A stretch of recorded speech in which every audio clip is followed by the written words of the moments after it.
इस कार्यक्रम के प्रायोजक है कृषि एवं किसान कल्याण मंत्रालय, भारत सरकार।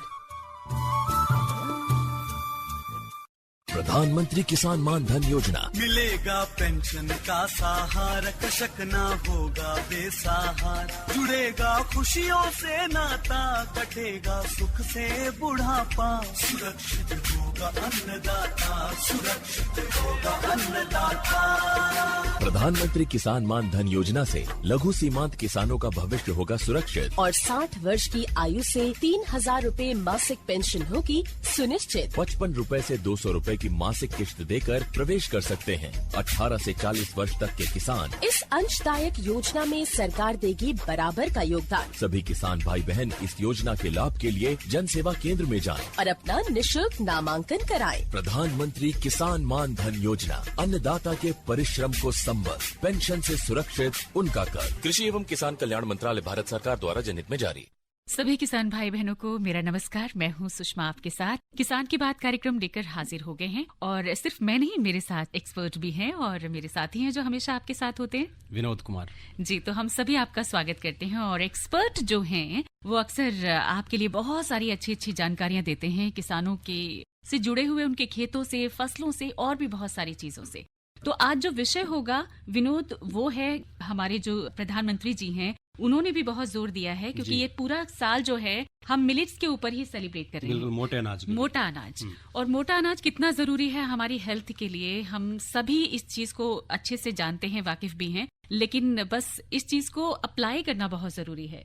जानते सब है, लेकिन उस चीज को अपने एक रूटीन बनाना ये थोड़ा मुश्किल हो जाता है। तो वही चीज हम इस कार्यक्रम के जरिए भी किसानों तक भी वो बात पहुंचाना चाहते हैं कि वो ऐसी उन्नत किस्मों का इस्तेमाल करें ताकि जो मोटा अनाज है, मिलेट्स है, बाजरा है, वो अच्छे से और अच्छी क्वालिटी में हम लोगों के घर तक पहुंचे। तो आज का टॉपिक भी यही है, गुणवत्तापूर्ण बाजरा एवं अन्य मिलेट्स के उत्पादन हेतु उन्नत सस्य प्रौद्योगिकियां। तो क्या क्या हम वैज्ञानिक तरीका अपना सकते हैं, इस पर बात करेंगे। तो डॉक्टर लेकिन सुषमा, थोड़ा सा रोकना चाहूंगा। उससे पहले जो हमारे श्रोता हैं उनको हम बता दें, उनको नहीं भूलना चाहिए। जी जी सही बोला आपने। हाँ, अगर वो उनका कोई भी सवाल है, पूछना चाहते हैं तो व्हाट्सएप के माध्यम से हमसे जुड़ सकते हैं, या फिर वो हमें फोन कॉल भी कर सकते हैं।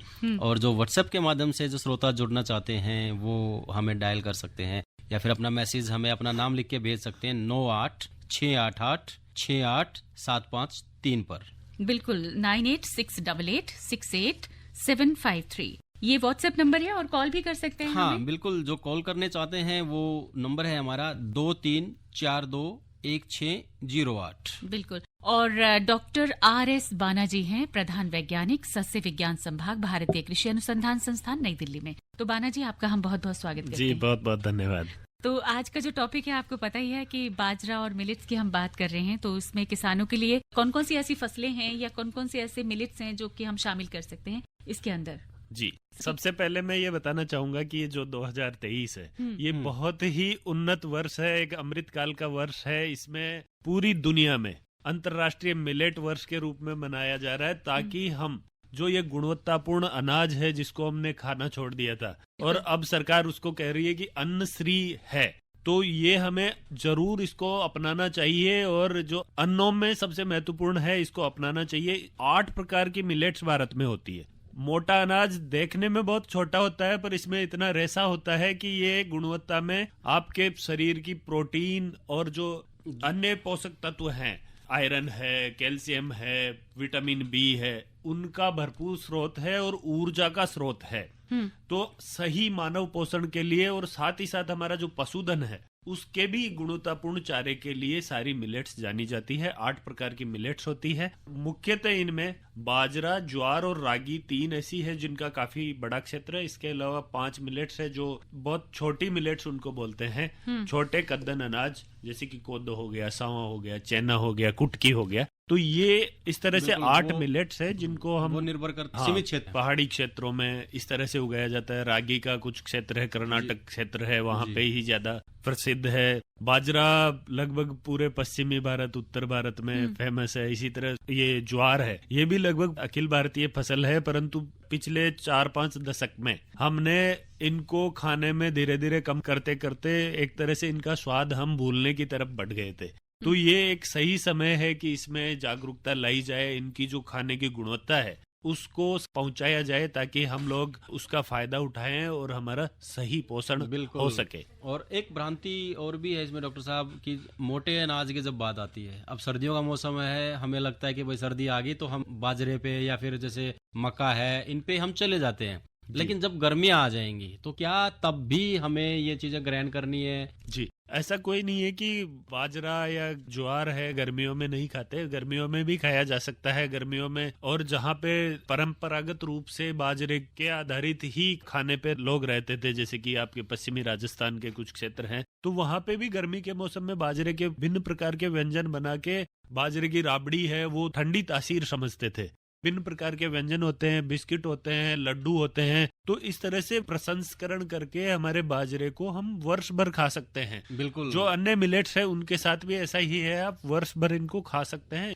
अगर हमें ऊर्जा चाहिए है, प्रोटीन चाहिए है शरीर के लिए और जितने विटामिन हैं उनकी पूर्ति करनी है, तो अब जितने भी मोटे अनाज हैं हम इनको प्रोसेस करके और साल भर अपने जीवन में इस्तेमाल कर सकते हैं। जी, साल भर कर सकते हैं। और पशुधन है हमारा, उसके लिए भी ये आजकल तो मल्टीकट वैरायटीज आती है, ज्वार की मल्टीकट्स है, बाजरे की भी है, इनको पशुओं का भी सही पोषण करने के लिए उपयोग में ले सकते हैं ताकि हमारे दुधारू पशु है वो अच्छा दूध, गुणवत्तापूर्ण दूध और अधिक दूध का उत्पादन दे सके, ताकि हमारे जो कृषकों की आय है उसमें भी वृद्धि हो सके।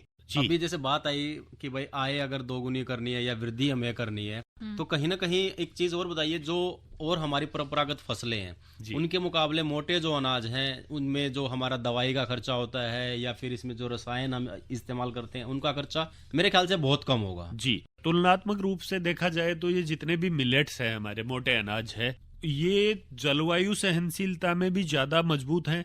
आजकल बात चल रही है पूरी दुनिया में जलवायु परिवर्तन हो रहा है और उस दशा में फसलों पे नकारात्मक उत्पादकता पर प्रभाव पड़ रहा है, तो इन फसलों में उस तरह से ये काफी सहनशील है। और जो कीट, रोग, खरपतवार, इनमें भी यदि बाकी फसलों की तुलना करी जाए तो इनमें दवाइयों का उपयोग कम होता है, तो जो उत्पादन लागत है वो कम आती है और इनकी फसल की फैल होने की संभावना भी कम होती है। सूखा भी पड़ जाए तो बाजरा ऐसा है कि उसमें कुछ न कुछ उत्पादन तो मिल ही जाता है, और कुछ नहीं मिला, दाना भी नहीं मिला और बहुत भयंकर सूखे की स्थिति है तो भी कुछ मात्रा में चारा तो फिर भी किसान को मिल जाता है। तो ये जलवायु परिवर्तन, कीटों, रोगों और इन सब से सहनशील है। शुरुआती अवस्था में यदि खरपतवारों का नियंत्रण कर लेते हैं पहले के 3 सप्ताह तक या ज्यादा से ज्यादा 4 सप्ताह तक, ठीक है, तो फिर फसल इतना ग्राउंड को कवर कर लेती है कि खरपतवार नाशियों की और इस तरह से जो दवाइयां बार बार देते हैं उनकी आवश्यकता नहीं पड़ती। लेबर की भी जो श्रमिकों की लागत होती है वो भी कम लगती है और फसल अपने आप उसको जोड़ लेती है। अंतः फसलीकरण करके इनका यदि आप जो दलहन वर्गीय फसलें हैं उनके साथ अंतः फसलीकरण करके भी यदि खेती लेते हैं तो पौधों की जो बढ़वार है वो भी अच्छी होती है और मृदा का जो स्वास्थ्य है वो भी सुधरता है। जी, एक हमारे किसान मित्र हैं जो जुड़ना चाहते हैं, वो ये जानना चाहते हैं कि मक्का बाजरा तो आपने बताया, लेकिन रागी क्या है? पश्चिमी उत्तर प्रदेश से ही हमें कॉल किया है और वो जानना चाहते हैं कि इसकी करें उत्पादन तो क्या होगा। हेलो, दिनेश शर्मा जी। हेलो, हाँ सर, बताइए क्या प्रश्न था आपका?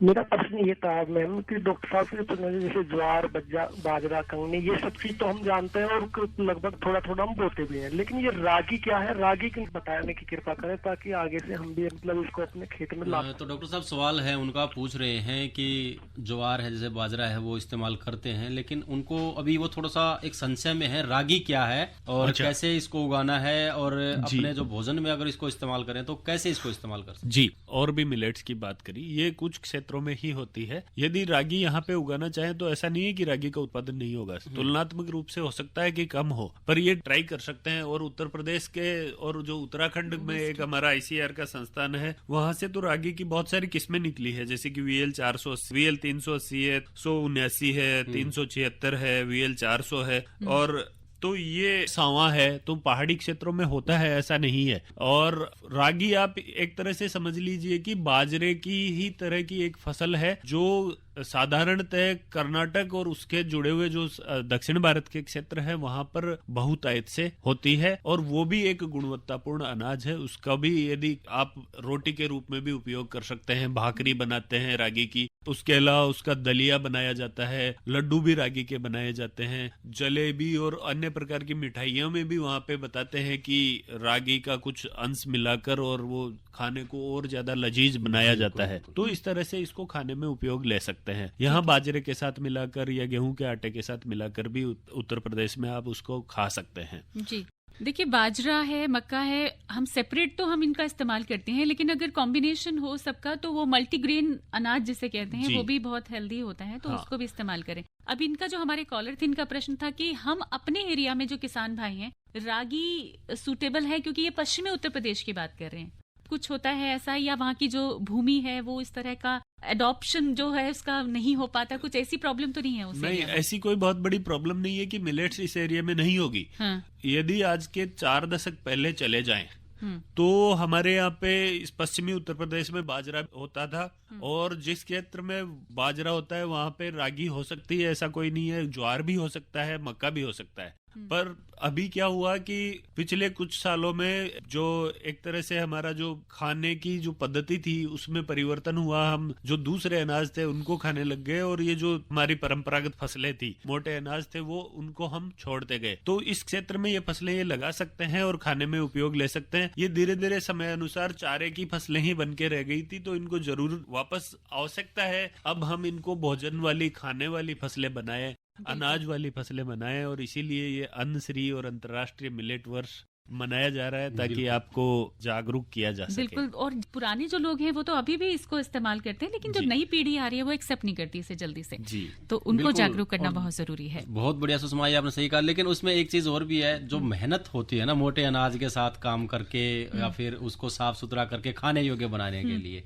कहीं ना कहीं उसमें भी थोड़ा सा एक आलसीपन सा आ गया था। लेकिन जब अभी हम स्वास्थ्य के लिए जा रहे हैं, हमें अपने स्वास्थ्य की चिंताएं हो रही हैं, तो फिर हमें ये चीजें करनी पड़ेंगी, और अभी बहुत से लोगों ने इसको शुरू भी किया है।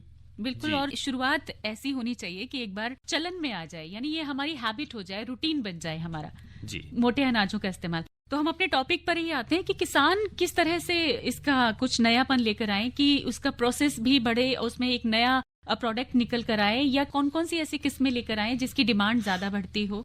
एक जैव संवर्धित किस्में आती है जिसमें ज्यादा मात्रा में आयरन और जिंक होता है। पहली बात तो रिलीज ही उन्हीं को किया जा रहा है, जैसे बाजरे की एक किस्म है धन शक्ति, तो उसमें जो जिंक है, आयरन है, वो ज्यादा होता है, ज्यादा सांद्रता में होता है, और जो स्वास्थ्य है उसके लिए वो अधिक लाभकारी है। तो यदि आप बहुत लार्ज स्केल में भी खेती नहीं कर रहे हैं और ऐसे किसान है जिसको गन्ना ही लगाना है, फिर भी आप घर के लिए अलग से बाजरे का ऐसी किस्में लगा के उत्पादन कर सकते हैं। भारत का एक बहुत सारा क्षेत्र है जहाँ पे सिंचाई के साधन उपलब्ध हैं। वहाँ पे मैंने देखा है कि ग्रीष्मकालीन बाजरा भी लगाते हैं। गुजरात का कुछ क्षेत्र है, इसके अलावा पश्चिमी उत्तर प्रदेश में अलीगढ़ के आसपास का क्षेत्र है, यहाँ पे ग्रीष्मकालीन बाजरे की खेती करी जाती है, और वो जो बरसात वाला बाजरा होता है उससे भी अधिक उत्पादन लिया जाता है। इसके अलावा पश्चिमी राजस्थान में हमने देखा कुछ सिंचित क्षेत्र हैं, वहां पर बाजरे के हाइब्रिड्स का बीज उत्पादन कर रहे हैं कुछ किसान ग्रीष्म काल में।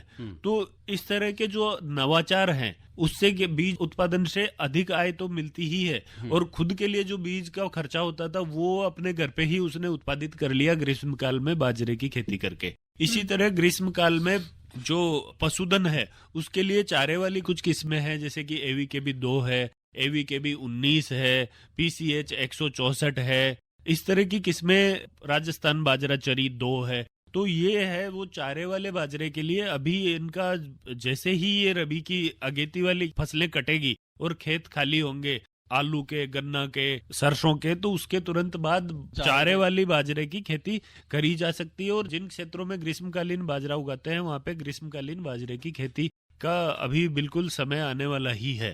तो उसके लिए बस वही है कि आपको खेत की अच्छे से तैयारी करनी है और बीज को उपचारित करके और बुआई करें, और सही मात्रा में खाद और उर्वरक जो भी आप मिट्टी की जांच करा के और जितना उर्वरक संस्तुत है उसके अनुसार करते हैं तो निश्चित तौर पे न केवल उत्पादन अधिक मिलेगा, आजकल पोषण सुरक्षा की बात आ रही है तो वो भी मिल पाएगी। बिल्कुल। एक और कॉलर है हमारे साथ, मोहम्मद आरिफ जी हैं जो मोटे अनाज के बारे में ही कुछ जानना चाह रहे हैं। हेलो। हाँ जी, ये जानना चाहते हैं जैसे सर गेहूं या धान की फसल लेते हैं तो जितनी लागत मतलब जितनी यूरिया खाद और इसमें पास लगती है तो क्या उतनी मोटे अनाज में भी लगेगी पानी वगैरह, और इसकी पैदावारी जितनी मतलब ये गेहूं और धान की होती है तो क्या इसी तरह इसकी पैदावारी भी हो सकती है? कहाँ से कॉल किया आपने? ये यूपी लखनऊ। यूपी लखनऊ से कॉल किया है जी। ज्वार बाजरा की बात करें हम या जो अन्य मोटे अनाज है उनकी बात करें तो इनमें चावल और गेहूं की तुलना में कम मात्रा में खाद और उर्वरक देने पड़ते हैं और इनकी ऐसे क्षेत्रों में भी खेती की जा सकती है। यदि सिंचाई के साधन उपलब्ध हैं तो और भी अच्छी बात है। आप 1 या 2 सिंचाई से भी इनका कर सकते हैं। जब बहुत ज्यादा सूखा या ऐसी स्थिति हो तब आप उस दशा में सिंचाई दें, अन्यथा सिंचाई की बहुत ज्यादा इनकी आवश्यकता नहीं होती है। थैंक यू आरिफ जी हमें कॉल करने के लिए। और श्रोताओं, आज का जो विषय है मोटे अनाज और बाजरा मिलेट्स के ऊपर तो बात हो ही रही है, लेकिन एक और कि हमारे साथ आज हमारे किसान मित्र भी जुड़ चुके हैं हमारे साथ और वो हैं रामेश्वर हरितवाल जी राजस्थान से। तो वैज्ञानिक खेती कर रहे हैं वो बाजरे की, इसके बारे में अपने जो एक्सपीरियंस हैं या आप लोगों से भी शेयर करना चाहते हैं कि क्या है ये खेती और किस तरह से मुनाफा कमाया जा सकता है। तो स्वागत है आपका सर हमारे इस प्रोग्राम में। नमस्कार जी। मैं जयपुर राजस्थान, पश्चिमी राजस्थान से बिलोंग करता हूँ। मैं सभी को बताना चाहता हूँ हमारे पैर तक जी से हम बाजरा उगाते आ रहे हैं और मैं आज भी बाजरा उगा रहा हूँ। साथ ही बाजरा जो असिंचित क्षेत्र जो माना जाता था, बाजरे की जो खेती होती थी वो ज्यादातर असिंचित जगह में होती थी, तो मैंने इसका विकल्प एक ढूंढा है जी। बरसात के पानी को जो है फार्म पॉन्ड में संरक्षण करके और मैंने उसको बीच बीच में बरसात जब नहीं होती उसकी सिंचाई करके और अधिक पैदावार लेने की कोशिश हमने करी है बरसात के पानी से, और उसकी गुणवत्ता में बरसात के पानी से और भी अधिक उत्पादन जो फसल उत्पादन है वो आपने लिया, न्यूट्रिशन ज्यादा शामिल हुआ है। तो मैं किसान भाइयों सबसे कहना चाहता हूँ कि आप कर सकते हैं कि जो फार्म पॉन्ड बनाकर और वर्षा को जल को इकट्ठा करके और आप उसको बीच बीच में जब बरसात नहीं आती 10-12 दिन 15 दिन की जो दौरान बीच में नहीं आती उस टाइम आप सिंचाई करके बाजरे का अधिक उत्पादन ले सकते हैं। बिल्कुल। तो अभी कौन कौन सी किस्में बाजरे की जो आप इस्तेमाल कर रहे हैं, जो आपने उगाई हैं अभी? हमारे नजदीकी कृषि विश्वविद्यालय तो वहाँ के जो वैज्ञानिक है उनके द्वारा जो रिकमेंडेड है धनराशि है हुई जो भी उत्तम किस्म वो हमें बताते हैं। धनलक्ष्मी इसमें बिल्कुल उनके अनुरूप हम हमेशा बुवाई करते हैं, कर रहे हैं। अच्छा, दूसरा अभी आपने बताया कि एक तालाब आपने बना रखा है अपने खेत में कि जब ये ग्रीष्म ऋतु आती है और उस दौरान आप वहां से पानी का इस्तेमाल करते हैं, जिसमें जल भराव वर्षा ऋतु के समय होता है। तो ये विचार आप में कैसे आया और इसमें कितनी एक लागत आ जाती है ताकि और जो दूसरे किसान भाई हैं वो इसको करना चाहें? तो वैसे तो सरकारी अनुदान पर भी ये उपलब्ध है जी, लेकिन ज्यादा इसमें खर्चा नहीं है। एडवांस छोटा भी वो कर सकते हैं, हाँ। थोड़े क्षेत्र में भी वो करके जी। और बाजरे की फसल, ज्वार की फसल, जो मिलेट्स ईयर पे जो बात हो रही है उसकी सिंचाई के लिए ज्यादा बड़े की जरूरत नहीं है, तो किसान भाई आसानी से कर सकते हैं, ज्यादा एक्स्ट्रा खर्चा नहीं है उसके अंदर। बिल्कुल। लेकिन अपने ही खेतों के लिए अगर थोड़ा सा उसका आपने उत्पादन किया है तो उसके लिए इनफ होगा, काफी होगा। अगर एक छोटे से एरिया में जो ओपन एरिया वहां गड्ढा खोद के वाटर कंजर्वेशन कर सकते हैं आप। लेकिन अगर बड़े लेवल पर है तो फिर गवर्नमेंट भी उसमें अपना योगदान जरूर करेगी, अनुदान देगी, सब्सिडी मिलती है। अच्छा, इसके अलावा भी आप और भी कोई अनाज की पैदावार ले रहे हैं बाजरे के अलावा? मोटे अनाजों में बाजरे के अलावा ज्वार भी हमारे यहाँ होती है। इसके अलावा तो बसीमिर ज्वार और बाजरा ये दो मुख्यतः आप कर रहे हैं, उत्पादन हम लेते हैं। बिल्कुल। अच्छा, कुछ ऐसी सावधानियां जो अभी आपने बताया, तालाब आप इस्तेमाल कर रहे हैं उसमें पानी को जो रोकना है। देखो, अगर खाली तालाब बना के हमने रोक दिया तो पानी जमीन में चला जाता है, तो कुछ ऐसी सावधानियां हैं जो किसानों को इसमें बरतनी चाहिए। हमने तो उसमें एक सीट का, पॉलिथीन सीट का जो नीले कलर की होती है उसका इस्तेमाल किया हुआ है ताकि वो पानी वाष्पीकरण भी कम होता है। अभी क्या उसको ढक के रखते हैं आप या फिर खुला ऐसे ही, मतलब सिर्फ एक तालाब बना के उसको ऊपर ग्रीन नेट लगा रखा है हमने, ऊपर से भी उसको कवर कर रखा, थोड़ा सेफ्टी पॉइंट ऑफ व्यू से भी थोड़ा सा जरूरी है। बहुत बढ़िया। और अगर नीला पॉलिथीन ना लगाएं तो उसको थोड़ा सीमेंटेड भी बना सकते हैं। बिल्कुल। पानी को जमा करने के लिए बरसात का पानी ना हो, आप वैसे भी स्टोर कर सकते हैं। कभी भी जब पानी की कमी हो तो उसमें स्टोर किया जा सकता है, उसका पूरा इस्तेमाल हो सकता है।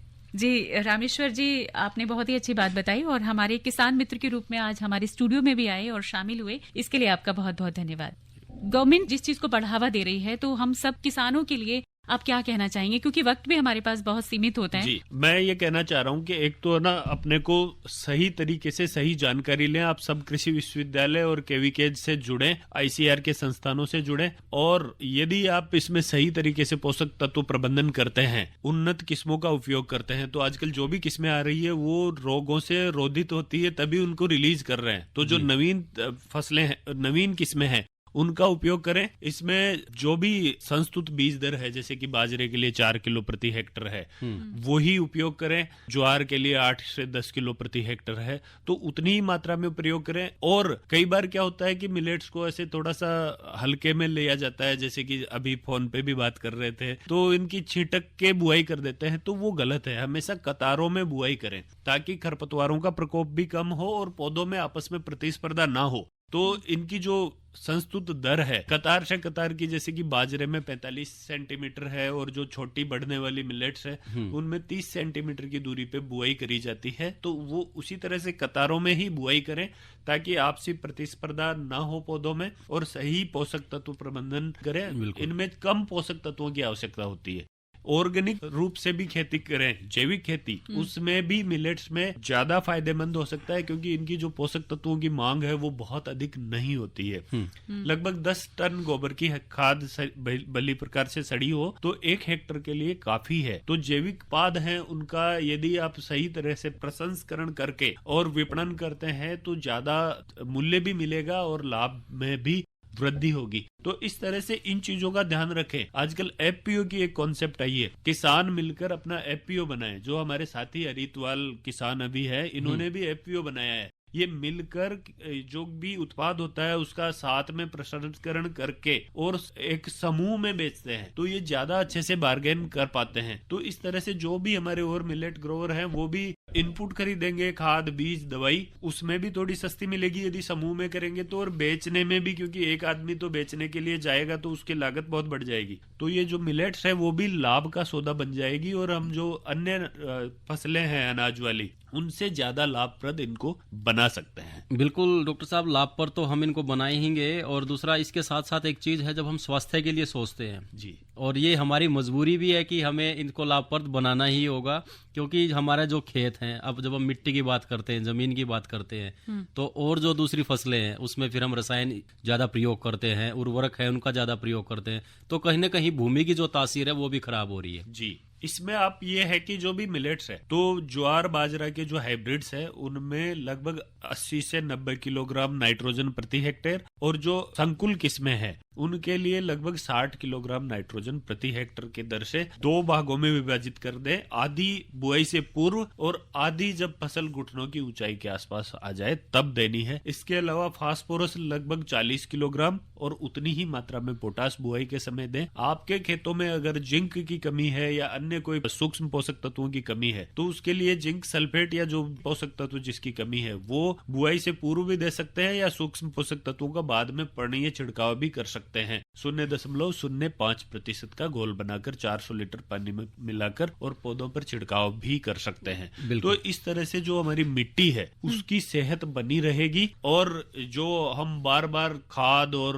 बहुत तरह की दवाइयां देते रहते हैं। कई बार सुनने में आया है कि किसानों को कुछ खुराक के नाम से बहुत सारी चीजें बेची जाती है, उन सब की कोई बहुत आवश्यकता नहीं रहती। तड़क भड़क वाली जो पैकिंग्स हैं वो दिखा के उनकी आवश्यकता नहीं होती। आप इतना यदि सही तरीके से संतुलित पोषण कर देते हैं तो ये हमारे उनका उत्पादन लेने में किसी प्रकार की कोई प्रॉब्लम नहीं है, और जो बेस्ट गुणवत्तापूर्ण उत्पाद है वो उससे मिल सकता है। तो इसी तरह से खरपतवार प्रबंधन की भी बात कर सकते हैं। तो इसमें अभी चलते चलते एक छोटा सा सवाल और है, इसमें जो पानी का प्रबंधन हमें करना है, सिंचाई की जो देखभाल है वो कैसे हम इसमें कर सकते हैं? सिंचाई सामान्यतः ये असिंचित अवस्था में ही होता है, पर यदि जिस तरह से रामेश्वर जी ने बताया कि पौंड बना के और उस तरह से करें तो ऐसी दशाओं में जो फूल आता है उस समय फसल को सबसे ज्यादा पानी की आवश्यकता होती है। तो जो पुष्पावस्था है उस समय पानी की कमी ना हो, तो यदि सूखा पड़ जाता है तो तब सिंचाई दें, और दूसरा दाना बनते समय खेत में सिंचाई कर दे तो लगभग 2 सिंचाई कर देते हैं। तो आपकी जो जितनी भी प्रकार की मिलेट्स है, मोटे अनाज है,